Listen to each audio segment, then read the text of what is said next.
On March 12, 1970, photojournalist Suni Terapuravala became one of the last outsiders to photograph the interior of Mumbai's towers of silence before they were sealed from public view forever.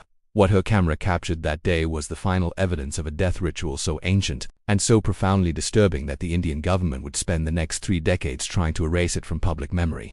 Inside those circular stone towers, beneath the circling shadows of enormous vultures, lay the remains of thousands of human beings, arranged in perfect geometric patterns, their flesh stripped from their bones by birds that had been performing this sacred duty for over 2,000 years.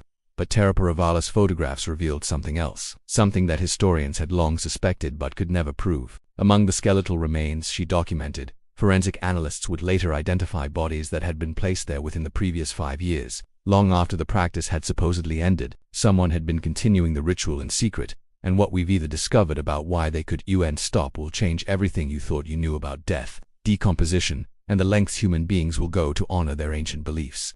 The story begins in Persia around 500 BCE when the prophet Zoroaster established a religion built on a single terrifying principle. The world he taught was locked in an eternal battle between purity and contamination, between the forces of light and an evil deity called Angra Mainyu who corrupted everything he touched. Death itself was considered the ultimate contamination. The moment when Angra Mainyu claimed a human body and transformed it into a vessel of spiritual pollution. To bury a corpse would defile the sacred earth. To burn it would contaminate the holy fire. To cast it into water would poison that most precious element. The Zoroastrians faced an impossible question: how do you dispose of the dead without corrupting the world itself? Their solution was as brilliant as it was horrifying. They would give the bodies to the sky. The first Dharma, or Tower of Silence, was constructed on a barren hilltop far from any settlement. It was a massive circular structure, about 90 feet in diameter, with walls 25 feet high and no roof. Inside, the tower was divided into 3 concentric rings of stone platforms, each one slightly elevated from the next. The architecture had a purpose that becomes clear only when you understand what happened there. When a Zoroastrian died, members of a hereditary caste called the Nasasalos would be summoned. These men were the corpse bearers, and from the moment they entered their profession, they were considered permanently contaminated. They could never eat with others, never marry outside their caste, never touch another human being who wasn't already dead or dying. They lived in complete isolation on the outskirts of Zoroastrian communities, waiting for death to call them to work. The ritual began with the Nasasalas arriving at the home of the deceased, their faces covered with cloth, their hands wrapped in rags. They would place the body on a metal stretcher, careful never to let it touch the ground, and begin the procession to the tower. Family members could follow at a distance, but they could never approach the tower itself. At the base of the structure, the corpse bearers would remove every piece of clothing from the body. This wasn't merely ritual, it was practical.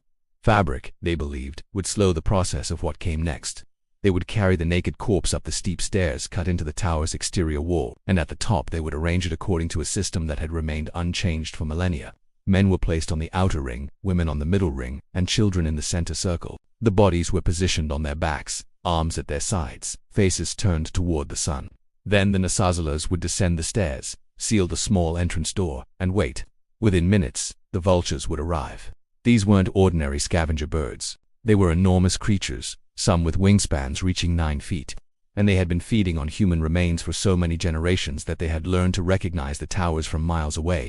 They would descend in groups of 30 or 40, landing on the walls and then hopping down to the bodies. What happened next was considered by Zoroastrians to be the most sacred part of their death ritual, the moment when the contaminated flesh was purified by being consumed by creatures of the air, creatures that existed in the realm between earth and heaven.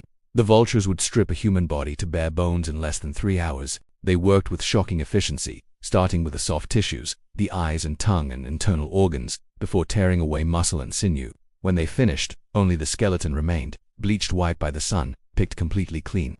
If you're watching this and feeling that pull of morbid fascination mixed with absolute horror, you're not alone. This practice continued for over 2,000 years, and it shaped the lives of millions of people who believed they were honoring the dead in the purest way possible. Hit that subscribe button right now, because what comes next is going to challenge everything you think you understand about faith, about tradition, and about what happens when an ancient practice collides with the modern world in the most catastrophic way imaginable.